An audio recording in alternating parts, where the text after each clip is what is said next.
I, 26, female, was supposed to get married last year, but the wedding never ended up happening because unfortunately, my groom made a run for it right before the ceremony was supposed to start and never showed up.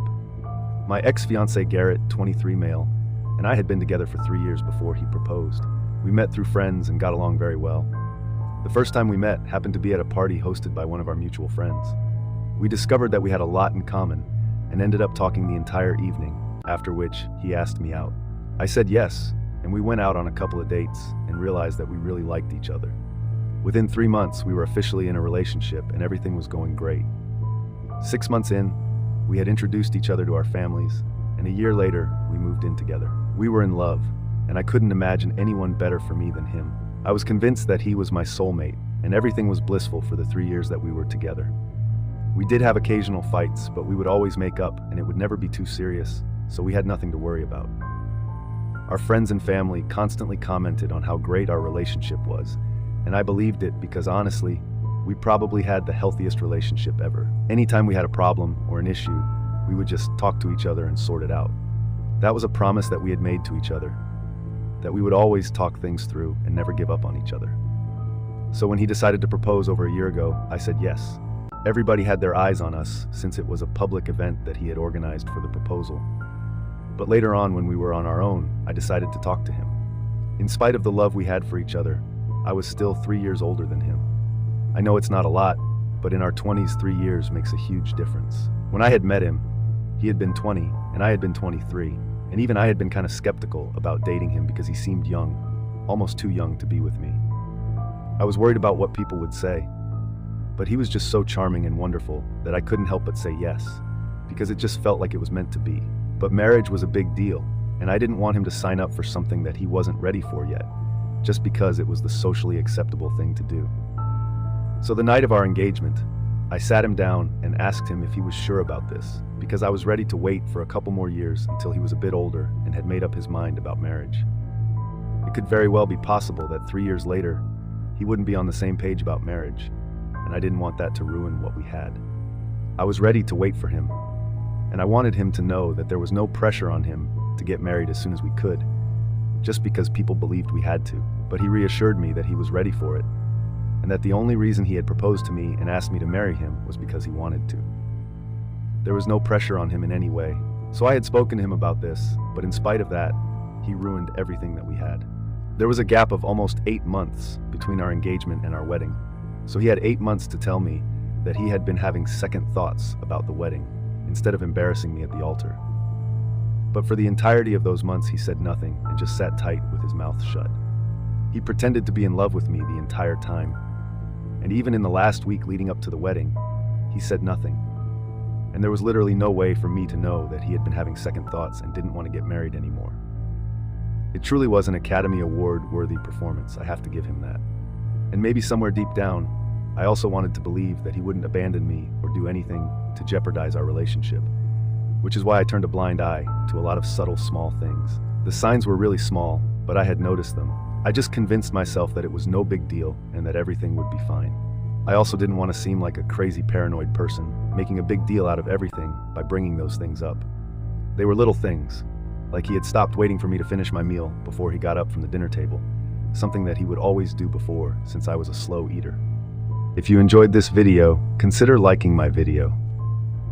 He also started spending more time on the phone before bedtime, but before the engagement, we would always go to bed at the same time and put our phones aside for some personal quality time.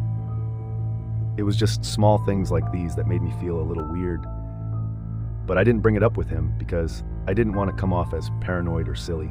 He was getting married to me. I had the ring on my finger, so small things like these should not have mattered to me. That's what I told myself and convinced myself not to worry about any of these things and let it all slide. But other than that, there were no other signs, and I literally could never have predicted that he would have left me at the altar after everything that we had promised to each other. In the week leading up to the wedding, we were still going strong. He constantly kept telling me that he loved me and everything was normal. I couldn't even be bothered to notice small stuff anymore because I was just so excited to be married. But things shifted on the morning of the wedding. We were not supposed to see each other before the ceremony began, so we couldn't talk to each other. But in spite of that, he could have just talked to me the night before. and that would have been a lot more respectable than what he actually did. I realized that something was really wrong right before I was supposed to walk down the aisle, but instead of taking me to the venue, my parents and the groomsmen came to my room to tell me that they had scanned the entire hotel, but Garrett was nowhere to be found. They had even checked the security footage, where they found out that he had actually left in the middle of the night. Even then, I was still trying to give him the benefit of the doubt, and I said that we could wait for a few hours just to see if he would come back, but he didn't. I had a mental breakdown when I realized it, and the next couple of days after that were a blur. That night, he sent me a text message to explain himself. He told me that he wasn't sure if he wanted to do this anymore because he was too young, and he had been thinking about this for quite some time. He had come to the conclusion that it was just not the right time for him to get married. Don't miss out on the journey to 1,000 subscribers. Hit that subscribe button now and be part of something big before everyone else. He felt like he had a lot to accomplish and achieve in his personal life before he settled down and started thinking about marriage. I had been right. The discussion that we had on the night of our engagement was actually what made him reconsider what he was doing. But he couldn't talk to me about it later on because I was just so excited, and he couldn't break my heart. He kept thinking that he would eventually have a change of heart himself, but that never happened, and he kept getting more worried and paranoid about the future. So before he made another big mistake, he decided to walk away from the altar and put an end to this, because he just couldn't marry me anymore for his own sake. Even if he did get married to me, it would just be for the sake of saving face, and then he would end up resenting me, which is not something he wanted to do. So, he was ending it while we were standing in front of a bunch of people, and I was in my wedding dress. Clearly, that was the perfect time to have that discussion.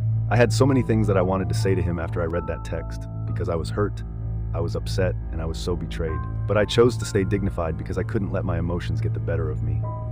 So, I decided to tell him that I accepted his decision, and the only thing that I wanted from him was that he would have to pay for the entire event and whatever money I had spent on the wedding so far. He would have to reimburse me for it, and that was the only way I would accept it. He agreed to it, and that was it. As soon as I pressed send on that text, I literally broke down yet again, crying through the night. It was complete chaos in my life after that. I don't even remember when I stopped crying. It must have been days after the incident. I didn't see him again. He didn't even come back home to collect his things, and I still have them in a box somewhere.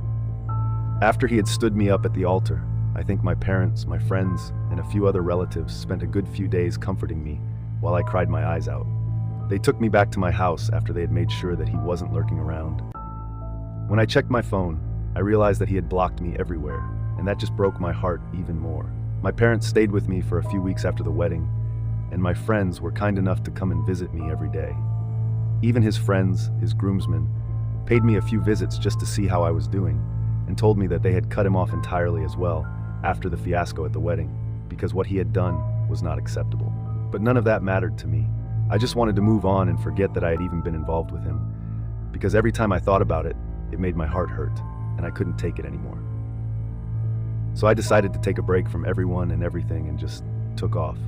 I went away on a tour of Asian countries for around 6 months and tried my best to forget about everything, and I've got to say it helped a lot. I know that this is not something that is accessible to everyone, but I am a working woman myself, and I have quite a lot of money saved up since I work in the field of investment banking, which is quite hectic, but pays really well. Also, my dad is the CEO of his own business, which is quite lucrative, so he helped me out with the funds as well. After my really long vacation, I came back feeling rejuvenated and like a totally different person. I moved out of my old house and into a smaller studio apartment so I could start fresh, and things have been going well so far. I also started therapy because it was quite necessary for me to really heal and recover from my past relationship, and it was quite helpful. Everything was going well until last week when Garrett got back in touch with me to tell me why he did what he did. I had changed my number, but somehow he got a hold of it. It was probably some friend of mine who gave it to him and didn't tell me, which is a gross violation, and once I find out who it was, I'm definitely going to stop talking to them. But coming back to this, Garrett reached out to me and texted me after almost a year since the day of our wedding that never took place. He sent me a text which said nothing but hello, and it was from an unknown number. So of course I responded asking who it was, and then he launched into his story and sent me a really long text about how sorry he was and how much he wanted to patch things up with me. He told me that the things he had said before he walked away were all true, and he had actually been getting cold feet in the months leading up to the wedding because he felt like everything was happening too fast and he just wanted some more time. But now, almost a year had passed, and he was doing much better career-wise since he had received a promotion and was in a much better position now. So now he felt he had accomplished something, and being married was not the only thing that was going to define him. He told me that he had thought about it for a long time and had come to the conclusion that he had seriously screwed our relationship up, and I didn't deserve it. He told me that he would like to give us a second chance and was ready to get married to me. Now, if I was still willing to accept it and take him back the way he is, it was just a bunch of baloney about how he was sorry and hadn't stopped thinking about me ever since he left. If that was really true, he would have at least tried to contact me once, but he didn't. He kept talking about how he was a different man now, but if that was the case, then he still wouldn't be yapping on about himself and completely ignoring what he had put me through a year ago. After receiving the text, I realized how much progress I had made because that message made me feel nothing but annoyance towards him. It was such a pompous and disturbingly insensitive and tone-deaf thing to have said to me. To think that he was even in a position to suggest that he was ready to give us a second chance was so delusional and lacked awareness on so many levels that I realized what an idiot I had been with. I could have left it at that and just ignored the message that he sent. But I did something which might have made me the a-hole. So last week I decided to go out on a date with a coworker of mine. He was new and had been working with us for only a month, but we had been talking a lot. It felt weird because I wasn't completely over Garrett, but I felt like it was about time that I at least tried to move on from him actively. I had healed emotionally and had come to terms with the fact that he was never going to come back, and even if he did, I was not going to take him back. But still, a teeny tiny part of me hadn't been able to completely forget him, which is why I hadn't been out on any dates in the past few months. However, my coworker and I had been talking for several weeks now, and I really liked him. I wouldn't say that I have feelings for him or anything of the sort, but I definitely could see something happening between us, and I wanted to give myself a real chance at a relationship again. Garrett might have broken my heart, but I wasn't going to let that dictate every other relationship of my life. So after a lot of deliberation, I said yes when he asked me out. I had taken a bunch of photos with him when we went out on our date. It was a really classy and fun date because first we went out to a restaurant, and then we went to a bar, got totally drunk, and sang karaoke with strangers. I had a picture with him where I was kissing him on the cheek, and both of us were pretty drunk in it. It was a cute picture, and I knew that if Garrett saw it, he would lose his mind. So I decided to send it to him and then block him, just for the sake of it. I wanted him to feel bad, which is why I did it. And in hindsight, I probably shouldn't have done that because it just escalated the drama. After that text, I received a call from my parents, and they were really concerned because apparently Garrett had shown up at their house and was begging them to let him speak to me because I had blocked him, and he didn't know how else to talk to me. He was pretty desperate, and I could hear it in my mother's voice that she was very concerned because of the way that he was behaving. I could hear him in the background, wailing and acting like a toddler throwing a tantrum. I could hear my dad trying to calm him down with soothing words, but even that wasn't working. And he kept insisting that he wanted to talk to me and fix things with me because he was just not going to let me give up on us so easily. I was quite alarmed by the way that he was behaving, which is why I agreed to talk to him. That, and also because I didn't want him to bother my parents anymore. Once my mother handed the phone to him, he started screaming at me hysterically and said that I couldn't be with someone else. He was clearly unhinged at that moment, and I was even shocked. He insisted that he would rather have me be single than with someone else, because he knew that the two of us were meant to be together, and he wasn't going to let anybody else come between us. He was talking like a textbook psychopath, so I had to hurriedly explain to him that I had just sent that photo to make him feel bad for what he did, and I'm actually still single and not seeing anybody. The guy in the picture was just a friend, and we were drunk. He continued to cry for a couple more minutes, but then he said he was relieved, and he knew that I would never do that to him. I didn't really know what to say because it was really awkward, so I just kept quiet. The truth is, I don't really know if I should classify myself as single or not, because I am kind of seeing my coworker, but he was just acting so crazy that I couldn't bring myself to tell him that I wasn't exactly single, but I wasn't exactly taken either. I just wanted him to get out of my parents' house because I was concerned about them.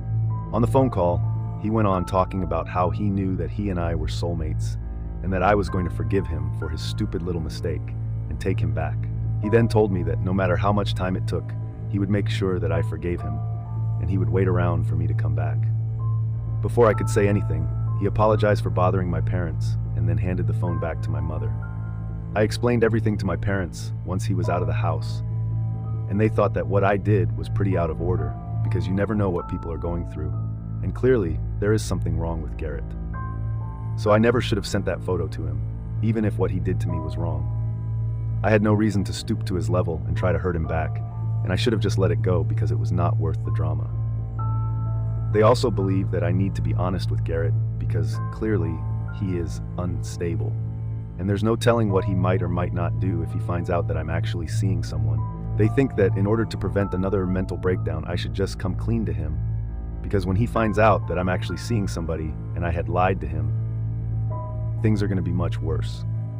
I don't owe it to him, but it's a decent thing to do, and it's also important for me to do right by my coworker. I want to think that my parents are right, but I also don't know if I want to talk to Garrett again because I have lost feelings for him, and I don't think that he is entitled to know anything about my life, let alone anything about my love life. He is simply not entitled to that information, and his mental health is completely his business, just like he was not responsible for mine when he left me at the altar. I'm just feeling very confused about what to do. Ada for sending my ex-fiancé a picture with the guy that I'm seeing to make him feel jealous when he reached out to me after standing me up at our wedding. Update 1. Hi guys, so after a lot of thinking I have decided that I'm not going to say anything to Garrett and my parents were wrong. I'm really not bound to tell him anything about my life. If he feels bad about it, then he can just continue to feel bad about it. It's not my problem. He had a psychotic meltdown. I feel bad for him, but that's the most I can give him, my sympathy. I'm not going to give him another chance. I think my parents were only overreacting that day because he went to their house and they were very concerned about what they saw. It's obviously more difficult not to feel bad for somebody when you witness their mental breakdown firsthand. And that kind of explains why my parents were so kind to him, because they couldn't help it. We are good people after all. However, let me just reiterate this once again. It is simply not my problem. It's just been one day since I put up my original post, and your response has already been so overwhelming that I have come to the conclusion already, and I know what to do. I was just questioning myself for no reason. He was the man who left me at the altar, and that should have led to a much bigger mental breakdown than it did. But he didn't look back to check on me and see if I was doing fine. Instead, he actually blocked me everywhere and pretended that I never existed.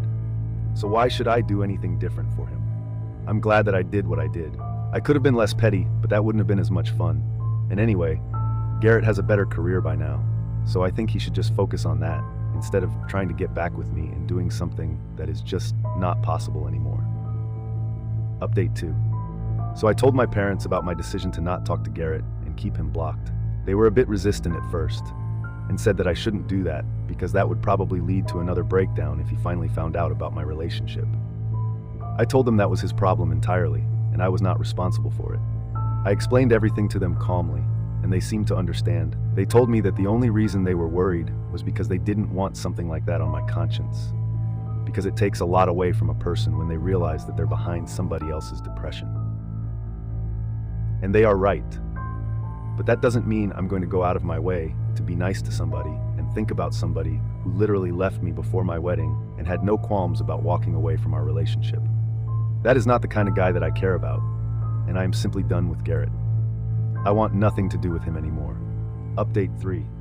Hey guys, so it's been 2 months since Garrett first reached out to me, and since then he has tried several times to get back to me. He tried texting me from different numbers, emailing me, but I just ignored all of it. He even started talking to our friends again and begging them to put me in touch with him, just like he had done with my parents, but they refused. Nobody had any sympathy to spare for him after what he had done, and I, for one, am glad about it. He also tried to go back to my parents' place, but they nipped it in the bud this time and told him that if he bothered them again, then they would call the cops on him, and that scared him enough to leave. He kept trying to reach me somehow, but I had made myself completely inaccessible to him, so he gave up trying. Around a week ago, I also learned from a couple of my friends that he had been lying about doing better career-wise, and that he had actually started a business of his own, which was flopping really badly. So that explains the breakdown that he had. Clearly, he was finding it very difficult to deal with his own failures and confront them.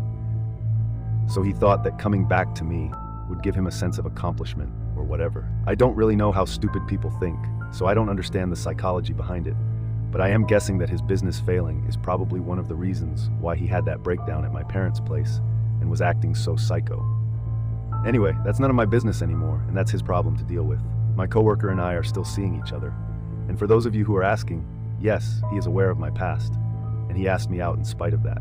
He knew that I had been dumped at my wedding just a year ago, and that I hadn't entirely moved on from it. But he still wants to be with me. So we'll just see where this goes. We are taking it slow and steady right now, but I really like him, and I think he likes me too.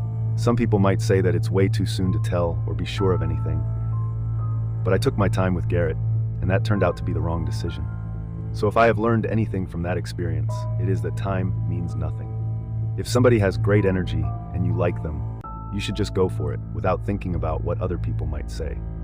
Garrett and I were perfect on paper, and look how that turned out. Update 4. Hey folks, I can't believe I'm back after almost 4 years and with such great news, but first things first.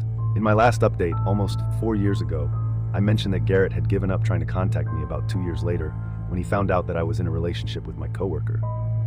He had another breakdown and actually showed up at my house in the middle of the night in a drunken scene, which woke up all the neighbors. And when I tried to tell him to leave, he threw a beer bottle at me. But I dodged it, and he cursed me out. That was the point where I decided that I had had enough, and I called the police, pressed charges against him, and then got a restraining order against him. Haven't seen him or heard from him since then, and I think he moved away with his family a couple of months later.